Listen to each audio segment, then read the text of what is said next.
ప్రత్యక్షత అనే కార్యక్రమాన్ని వీక్షిస్తున్న దేవుని పిల్లలైన మీ అందరికీ నా హృదయపూర్వక వందనాలు. ప్రతి వారం ఇదే సమయానికి ఈ కార్యక్రమాన్ని మీరు వీక్షించాలని దేవుని పేరిట మనవి చేస్తున్నాను. అందించబడుతున్న వాక్యమును మీరు విని దైవాశీర్వాదం పొందాలని కోరుకుంటున్నాను. అసమానమైన వాడు అవమానపరచడు నిన్ను, ఎరుగని మన దేవుడు ఓడిపోనివ్వడు నిన్ను. ఘనకార్యాలెన్నో నీకై చేసినవాడు, కష్టకాలమందు నీ చేవిడుచునా. సియోను దేవుడే నిన్ను సిగ్గుపడనివ్వడు, కనికరపూర్ణుడే నీ కన్నీరు తుడచును. సియోను దేవుడే నిన్ను సిగ్గుపడనివ్వడు, కనికరపూర్ణుడే నీ కన్నీరు తుడచును. అసమానమైన వాడు అవమానపరచడు నిన్ను, ఓటమిరుగని మన దేవుడు ఓడిపోనివ్వడు.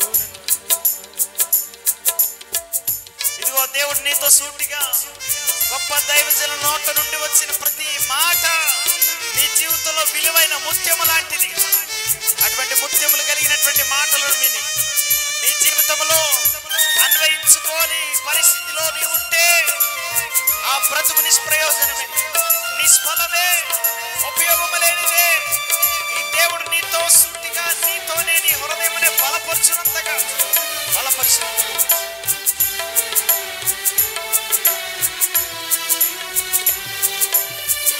ఒంటరి పోరాటం విసుగురెత్తిన, పొందిన పిలుపే భారమైపోయినా,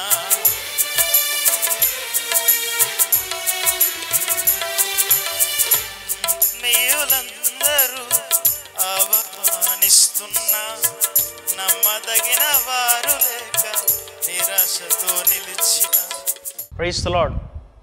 దేవుని నామానికి మహిమ కలుగును గాక. మీ అందరికీ ప్రభువును రక్షకుడైన యేసుక్రీస్తు నామంలో మీ అందరికీ మా హృదయపూర్వక వందనాలు. అలాగే న్యూ జెరూసలేం సెంట్రల్ చర్చ్ నుండి మీ అందరికీ శుభాలు తెలియజేస్తున్నాం. ఈ రోజున ఈ చక్కటి చల్లని వాతావరణంలో దేవుని యొక్క వాక్యాన్ని మనందరం మన హృదయాలలో భద్రపరుచుకోవటానికి, మన జీవితాలలో మనకు కావాల్సిన స్థైర్యాన్ని మనం పొందుకోవటానికి ప్రభువు మనకు అనుగ్రహించిన సమయాన్ని బట్టి మనం సంతోషిస్తూ దేవుని వాక్యాన్ని మన హృదయంలో నుండి మనం దాచుకోవటానికి, మనం ధ్యానించడానికి, దేవుని ప్రసన్నతను పొందుకోవడానికి ఈ దేవుని ప్రత్యక్షత అనే కార్యక్రమము మిమ్మల్ని ఎంతగానో ప్రోత్సహిస్తూ దేవుని యొక్క వాక్యపు వెలుగు నీడలో నడిపిస్తుందని మేము విశ్వసిస్తున్నాం. మాకు వస్తున్న ఫోన్ కాల్స్ నిమిత్తము, అలాగే మీ సాక్ష్యాల ద్వారా మీ ప్రార్థన అవసరతలు మాకు తెలియజేస్తూ మీ భారాన్ని కూడా మేము మా యొక్క సంఘముగా లేక యొక్క సేవ పరిచర్య కలిగిన వారిగా మేము మీ యొక్క బాధల్లో కూడా పాలు పంపులు పంచుకోవడానికి ప్రభు ఇచ్చిన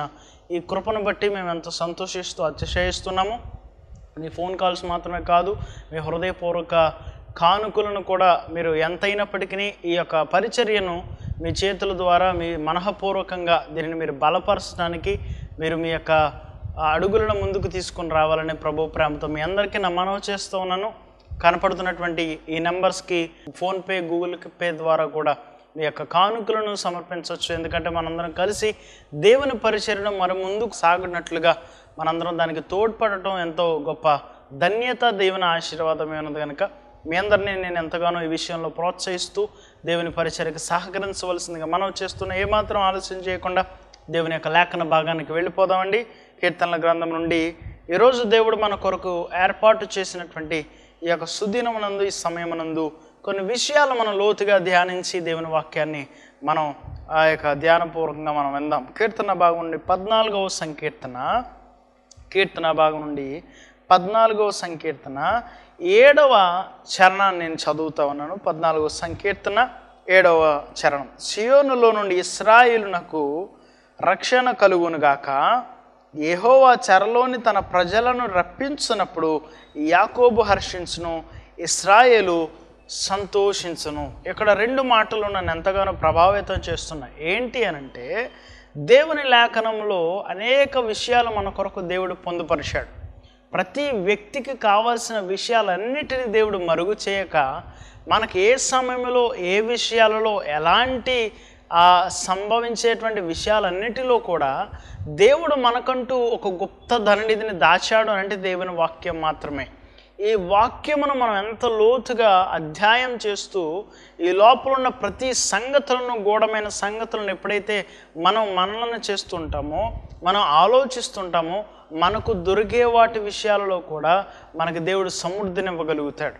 ఈ వాక్యాన్ని చదువుతుండగా నాకు 2 మాటలు నేను ఎంతగానో ప్రభావితం చేశాయి. ఏంటి అనంటే, యెహోవా చెరలోని తన ప్రజలను రప్పించినప్పుడు యాకోబు హర్షించును, ఇశ్రాయేలు సంతోషించును అని దేవుని లేఖనం సెలవిస్తుంది. అయితే ఈ రోజున దేవుని యొక్క వాక్య భాగంగా దేవుడు మనకు అందిస్తున్న ఈ మాటలను బట్టి, మన ఈ యొక్క వాక్యాన్ని బట్టి మనం దీని నుండి మనం పొందుకుంటున్నామంటే, ఆయన తన ప్రజలకు సంతోషాన్ని ఇచ్చేవాడు అనే మాటను మనం గ్రహించగలుగుతాం.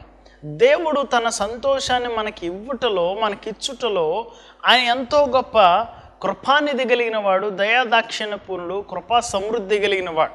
ఆయన మనం నడిపించుటలో కానీ, మనకు సహాయం చేయటంలో కానీ, మన హృదయం కూడా సంతోషించుటలో కాను ఆయన ఎంతో ఆనందపడే దేవుడు. అందుకే ఇక్కడ రాయబడిన వచనంలో దేవుని యొక్క దాసుడైనటువంటి భక్తుడు అంటున్నాడు కదా, యెహోవా చెరలోని తన ప్రజలను రప్పించినప్పుడు యాకోబు హర్షించును, ఇశ్రాయేలు సంతోషించును. ఈ రోజున ప్రతి వ్యక్తికి తన జీవితంలో ఏ విషయాలలో, ఏ పనుల్లో నిమగ్నమైపోయి ఉన్నా, తన శాంతికరమైన వాతావరణంలో జీవించడానికి సంతోషం అనేది హృదయానికి చాలా అవసరం. ఒకరి హృదయంలో మనోదుఖం ఉండుట చేత వారి మనస్సు నలిగిపోతుంది, ఆత్మ నలిగిపోతుంది. కానీ ఎప్పుడైతే సంతోషంతో ఒక వ్యక్తి నింపబడతాడో మహా బలాన్ని, మహా ఆనందాన్ని పొందుకోగలుగుతాడు. దేవుని యొక్క లేఖనంలో చూస్తే చాలామంది దుఃఖముతో వచ్చిన వారిని దేవుడు సంతోషంగా మార్చాడు. చాలామంది యొక్క అంగలార్పును నాట్యంగా మార్చాడు. చాలామంది యొక్క జీవితాలలో ఎటు తేలలేని పరిస్థితులు ఉన్న వారైనప్పటికీ ప్రభువు చెంతకు వచ్చినప్పుడు చెరలో ఉన్న ప్రజలు బయటకు వచ్చి ఎంత సంతోష ఆర్తనాదాలు చేస్తారో, దేవుడు కూడా దేవుని యొక్క వ్యక్తిత్వ జీవితాలు కలిగిన వారికి కూడా దేవుడు తన సంతోషాన్ని ఇవ్వగలుగుతాడు. ఈ రోజున ఆయన తన ప్రజలకు సంతోషం ఇచ్చేవాడై ఉన్నాడు. ఆ సంతోషాన్ని మనం ఎక్కడి నుండి పొందుకోగలమో దేవుని యొక్క లేఖనంలో నుండి మనము కొన్ని విషయాలు గ్రహిద్దాం. అలాగే మనం ఒకసారి చూసుకోగలిగితే ద్వితీయోపదేశ కాండం 12వ అధ్యాయము 18వ వచనంలో ఈ విధంగా రాయబడి ఉంది. ద్వితీయోపదేశ కాండం 12వ అధ్యాయము 18వ వచనం ఏమనంటే, నీ దేవుడైన యెహోవా ఏర్పరచుకుని స్థలముననే నీవు, నీ కుమారుడు, నీ కుమార్తె, నీ దాసుడు, నీ దాసి, నీ ఇంట నుండి లేవీయులు కలుసుకుని నీ దేవుడైన యెహోవా సన్నిధిని తిని నీవు చేయు ప్రయత్నములన్నిటిలో నీ దేవుడైన యెహోవా సన్నిధిని సంతోషించుదువు. ఎంత చక్కని మాట అండి. ఈ రోజున దేవుడు తన ప్రజలకు సంతోషం ఇవ్వటానికి మనల్ని ప్రభు ఏర్పాటు చేసుకున్నాడని, దేవుడు తన స్థలములను నిర్ణయించాడని, దేవుడు ఎంత సంతోషాన్ని ఒక కుటుంబము నుండే దేవుడు ప్రారంభించాడని మనం తెలుసుకోగలగాలి. ఈ రోజున ఆయన అంటున్నాడు కదా, ఇశ్రాయేలులకు దేవుడు ఆయన ఉపదేశిస్తూ, ఆయన తన మాటలను వారి జీవితాల్లోనికి పంపిస్తూ, ప్రకటిస్తూ ఆయన చెప్తున్న మాట ఏంటంటే, నీ దేవుడిని యెహోవా ఏర్పరచుకున్న స్థలముననే నీవు, నీ కుమారుడు, నువ్వు కుమార్తె, నీ దాసుడు, నీ దాసి, నీ ఇంట నుండి లేవీయులు. ఈ రోజున దేవుని సంతోషం మొదట మన జీవితంలో ఎక్కడి నుండి ప్రారంభమవుతుందో తెలుసా? దేవుని సన్నిధి నుండి. ఈ రోజున మన జీవితాల్లో సంతోషం ఎక్కడ వెతకడం ప్రారంభించాలో తెలుసా? దేవుడు నివసించే ప్రదేశం నుండి.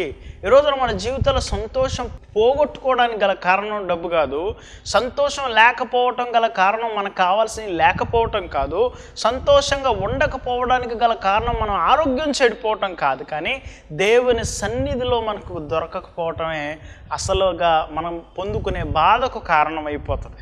దేవుడు అంటున్నాడు కదా, నీ సంతోషానికి ఒక స్థలాన్ని నిర్ణయిస్తున్నాను. నువ్వు ఎక్కడ పొందుకుంటావో తెలుసా?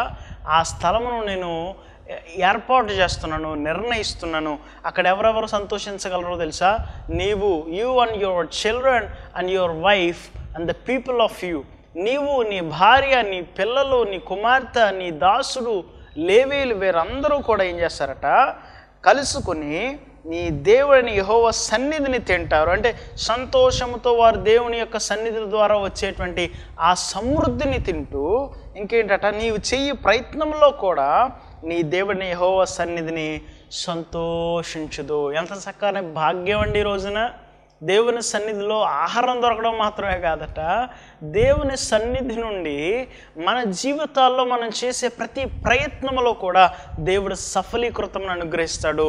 మనం దేవుని సన్నిధిలో మనం పొందుకోవటం ద్వారా, దేవుని సన్నిధిని మనం ఉండుట నిమిత్తము, దేవుడు ఏర్పాటు చేసుకున్న స్థలములో నువ్వు కనబడు నిమిత్తము నిన్ను దేవుడు సంతోషము గలవాడిగా నిన్ను మాత్రమే కాదు నీ కుటుంబాన్ని చేయగలుగుతాడు. అందుకే దేవుని బిడ్డలైన మీ అందరికీ కూడా దేవుడు ఇచ్చేటువంటి అద్భుతమైనటువంటి ఒక గొప్ప అవకాశం ఏంటంటే, దేవుడు నివసించే స్థలమే. అది మనకు ఆహారమై ఉన్నది, అది మనకు నిలయమై ఉన్నది. అంత మాత్రమే కాదు, మనం చేసే ప్రయత్నాలన్నిటినీ మన పక్షముగా కార్యము సఫలము చేయటానికి దేవుడు మనకు ఏర్పాటు చేసిన స్థలమై ఉన్నది. ఈ రోజున క్రైస్తవ జీవితంలో లేదా యేసు ప్రభువును నమ్ముకుంటున్న వారి జీవితంలో మొదటిగా దేవుడు మనలో నుండి ప్రారంభించే మొదటి సంతోషకరమైన ప్రక్రియ ఏంటంటే, దేవుని సన్నిధిని వెదికిన వారు, దేవుని సన్నిధిని ఉన్నవారు సంతోషభరితులు అవుతారు. అందుకే దావీదు అంటాడు కదా, నీ సన్నిధిని సంపూర్ణ సంతోషము కలదు, నీ కుడి చేతిలో నిత్యము సుఖములు కలవని దేవుని యొక్క లేఖనములో ఎంత చక్కగా దేవుని యొక్క వాక్యంలో తన భక్తుడైనటువంటి దావీదు ఆయన దేవుని యొక్క సన్నిధిని గూర్చి ఈ యొక్క దేవుని యొక్క లేఖనములో సెలవిస్తూ ఉంటారు. ఏంటంటే, నీ సన్నిధిని సంపూర్ణ సంతోషములు కలవని దేవుని యొక్క లేఖనం సెలవిస్తుంది. ఈ రోజున మొదటగా మన జీవితంలో సంతోషాన్ని దేవుడు మన జీవితంలో పుట్టించాలంటే, మనం పొందుకోవాలంటే మొదటగా దేవుని సన్నిధిని మనం వెతకాలి.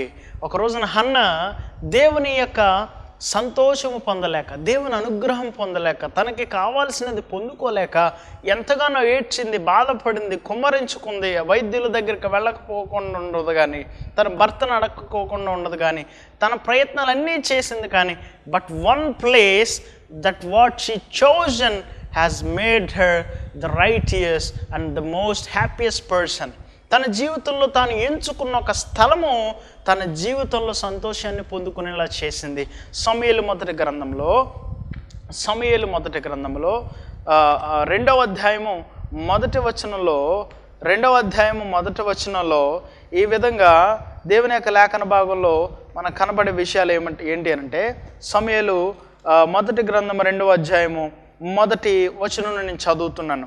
మరియు హన్న విజ్ఞాపన చేసి ఇలాగనను, ఏమనంటే, నా హృదయము యెహోవా యందు సంతోషించుచున్నది, యెహోవా యందు నాకు మహాబలము కలిగను, నీ వలన రక్షణను బట్టి సంతోషించుచున్నాను, నా విరోధుల మీద నేను అతిశయపడుదును, యెహోవా వంటి పరిశుద్ధ దేవుడు ఒకడును లేడు. చూసారా, తను ఎంచుకున్న స్థలం ఏదైతే ఉందో తన జీవితం కూడా పరిపూర్ణమయ్యే స్థలం అదే అయిపోయింది. తాను చేసుకున్నటువంటి నిబంధన ఏదై ఉన్నదో తన జీవితంలో నిబంధనను స్థిరపరిచేది స్థలము అదే తన జీవితాన్ని నిలబెట్టింది. ఎందుకంటే సమూయేలు ఒక గొప్ప యాజకుడుగా, ప్రవక్తగా, అభిషేకించబడిన వాడిగా ఎక్కడ పొందుకోగలిగాడు హన్నా జీవితంలో అంటే, ఒక మందిరము ఆమె నిమిత్తము దేవుని నుండి పొందుకోగలిగినటువంటి వారసుని ఆమె కొరకు నియమించింది. అది దేవుని సంతోషమే కదా. ఆమె ఎంత సంతోషం అనంటే, అక్కడ రాయబడినటువంటి మొదటి అధ్యాయం 15వ వచనంలో ఈ విధంగా రాయబడి ఉంది. ఏమంటే, హన్నా, అది కాదు నా ఏలినవాడా, నేను మనోదుఃఖము గలదానై ఉన్నాను, నేను ద్రాక్షారసమునైనను మద్యమునైనను పానమునైనను చేయలేదు, కానీ నా ఆత్మను యెహోవా సన్నిధిని కుమ్మరించుకొనుచున్నాను. ఎలా వచ్చిందండి దేవుని సన్నిధికి? మనోదుఃఖంతో వచ్చింది, కన్నీళ్లతో వచ్చింది, బాధతో వచ్చింది, నిట్టూర్పులతో వచ్చింది.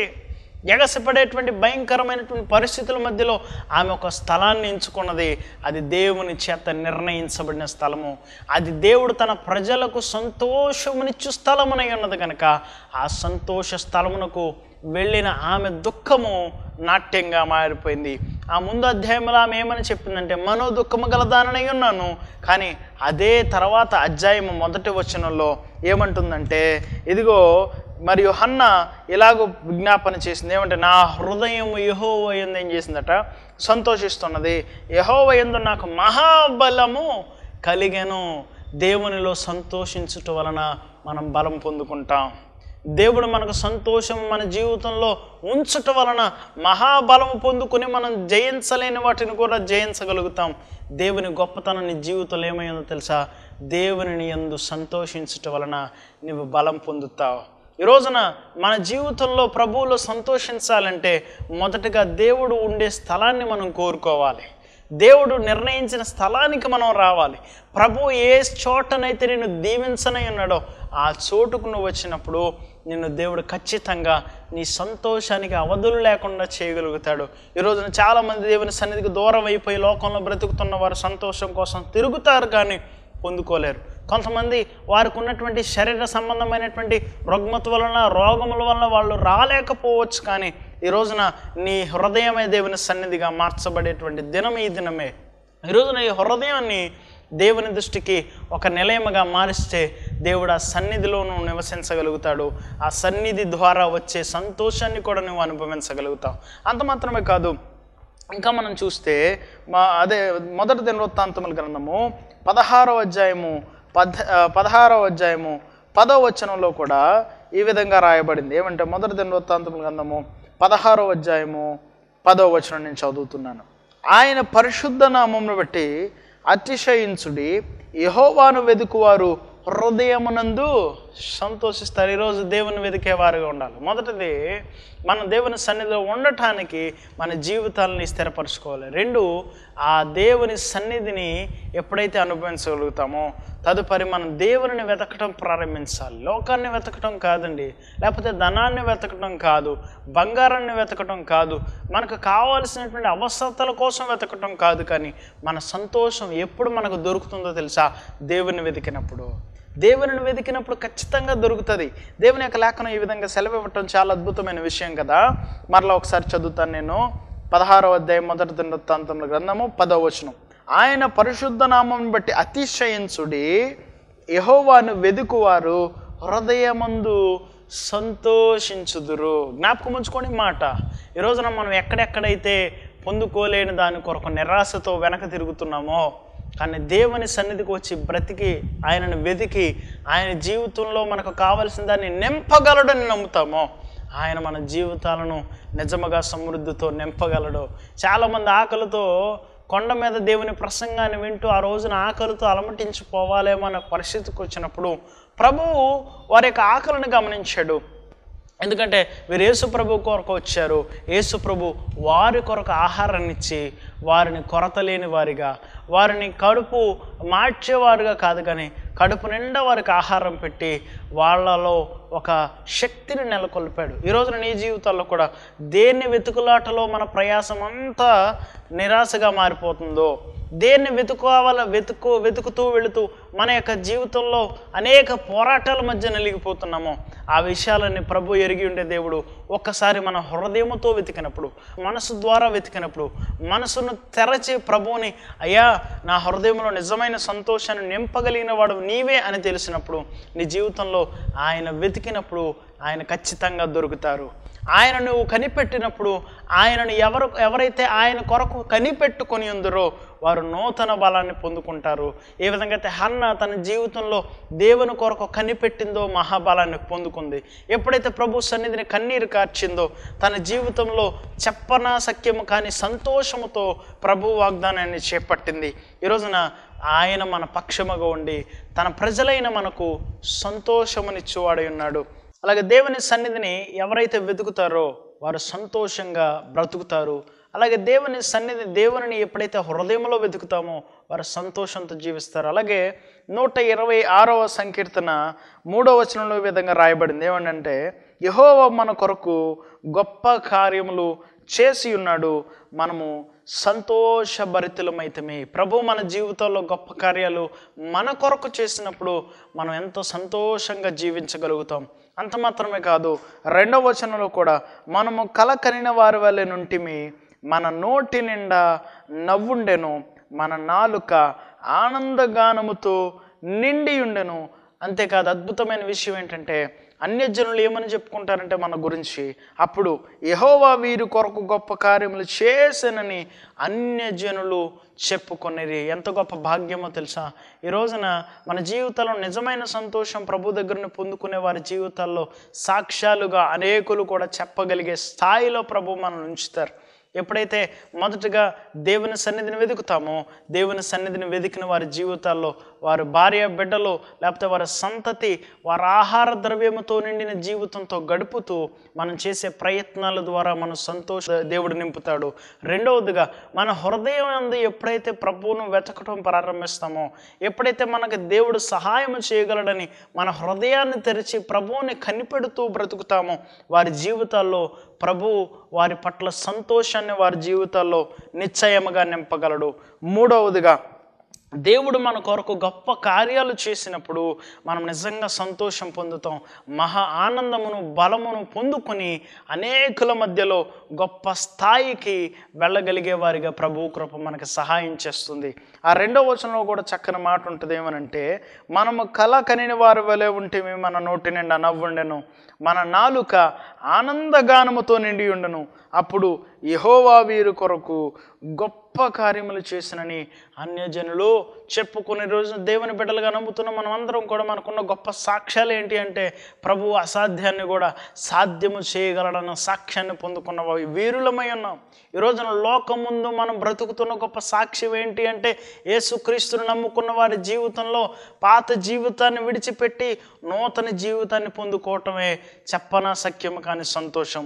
ఈ రోజున ఎవరో ఇవ్వలేని మార్పును ప్రభువుని విశ్వసించటం వలన అనేకులు లోకస్తులలో నుండి దేవుని నమ్ముకున్న వారిగా రావటమే గొప్ప సంతోషం. ఈ రోజున వారిని అడిగితే ఏమన్నా లేకపోయినా దేవుడు నా హృదయంలో సంతోషం ఉంచాడండి, నేను చేసే ప్రతి దానిలో ప్రభువు నాకు సహాయం చేస్తున్నాడని ఈ రోజున అనేక మంది దేవుని వెతుకుట ద్వారా, దేవుని సన్నిధిని ఉండుట ద్వారా, దేవుడు మన కొరకు చేసిన గొప్ప కార్యములు ప్రభు మనకి ఇచ్చుట ద్వారా అనేకులు సంతోషంలో భాగస్తులుగా, అనేకులను ఇంకా ఉన్నతమైన వారిగా దేవుడు నడిపించడానికి కృప చూపిస్తున్నాడు. ఈ రోజున దేవుడు తన జనులైన మనకు సంతోషం ఇచ్చేవాడు, మన నోటి నిండా నవ్వును కలిగించేవాడు.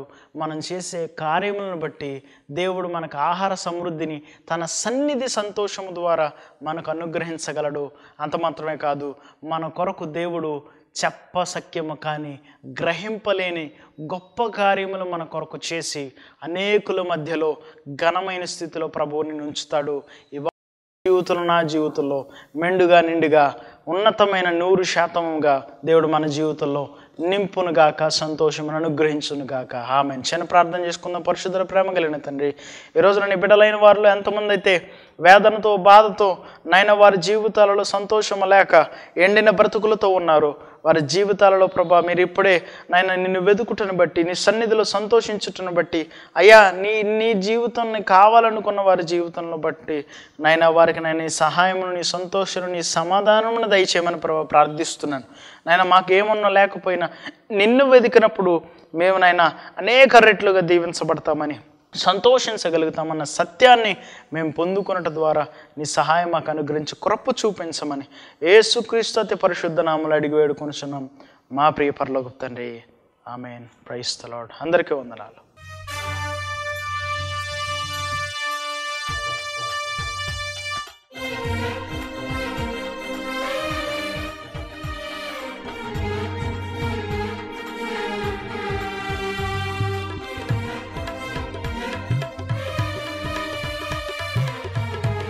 Can you all stand? Can you please stand? దయచేసి నిలబడతారా?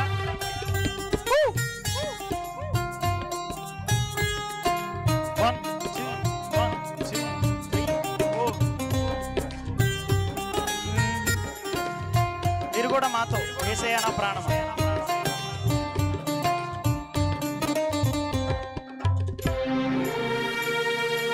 1, 2, 3, 4. యేసయ్యా నా ప్రాణమా ఘనమైన స్తుతిగానమా. మీరు కూడా ఈసారి కలిసి పాడండి, మీ సౌండ్ రావాలి. యేసయ్యా నా ప్రాణమా ఘనమైన స్తుతిగానమా. అద్భుతమైన నీ ఆదరణే ఆశ్రయమైన నీ సంరక్షణయే నన్ను నీడక వెంటాడెను. ఏ అలయక నిలిచెను, నీడక వెంటాడెను. ఏ అలయక నా జీవమా, నా జీవమా, నా స్తోత్రమా నీకే ఆరాధన. అందరం నా స్నేహము సంక్షేమము నీవే ఆరాధ్యుడా. యేసయ్యా నా ప్రాణమా ఘనమైన స్తుతిగానమా. చిరకాలము నాతో ఉంటానని క్షణమైన నిలిపోలేనని నీలో నన్ను చేర్చుకున్నానని తండ్రితో ఏకమై ఉన్నామని ఆనందగానము ఆనందగానము ఏదైనా మాకున్న సంతోషము నీతోనే కలిగి ఉన్న అనుబంధమే ఏదైనా మాకున్న సంతోషము నీతోనే కలిగున్న అనుబంధమే. సృజనాత్మకమైన నీ కృప చాలు, నే బ్రతికున్నది నీ కోసమే. సృజనాత్మకమైన నీ కృప చాలు, నే బ్రతికున్నది నీ కోసమే. యేసయ్యా నా ప్రాణమా ఘనమైన స్తుతిగానమా. స్తుతి పాత్రుడా స్తోత్రార్హుడా నీకే ఆరాధన అలా. స్తుతి పాత్రుడా స్తోత్రార్హుడా నీకే ఆరాధన. మరలా స్తుతి పాత్రుడా స్తోత్రార్హుడా నీకే ఆరాధన. ఆనందమే పరమానందమే చేతులు నీలో నా యేసు. అందరి చేతులు ఆనందమే పరమానందమే నీలో నా యేసయ్యా. సంతోషమే మహా సంతోషమే నీలో మా యేసయ్యా. మీరు కూడా ఓ ఆనందమే పరమానందమే నీలో నా యేసయ్యా. సంతోషమే మహా సంతోషమే నీలో నా యేసయ్యా. స్తుతి పాత్రుడా స్తోత్రార్హుడా నీకే ఆరాధన. స్తుతి పాత్రుడా స్తోత్రార్హుడా నీకే ఆరాధన. యేసయ్యా నా ప్రాణమా ఘనమైన స్తుతిగా. వావ్ లవ్లీ మరలా. యేసయ్యా ఓ ఘనమైన స్తుతిగానమా. యేసు మహారాజ్ కే, మన యేసు మహారాజ్ కే. మా చిరునామా reverend doctor K J R Polaraj garu, New Jerusalem central church, Saidilpeta, Mendapeta. Doctor B R Ambedkar, Konaseema district, Andhra Pradesh. మా సెల్ నంబర్స్ 9676497742 మరియు 9618277996.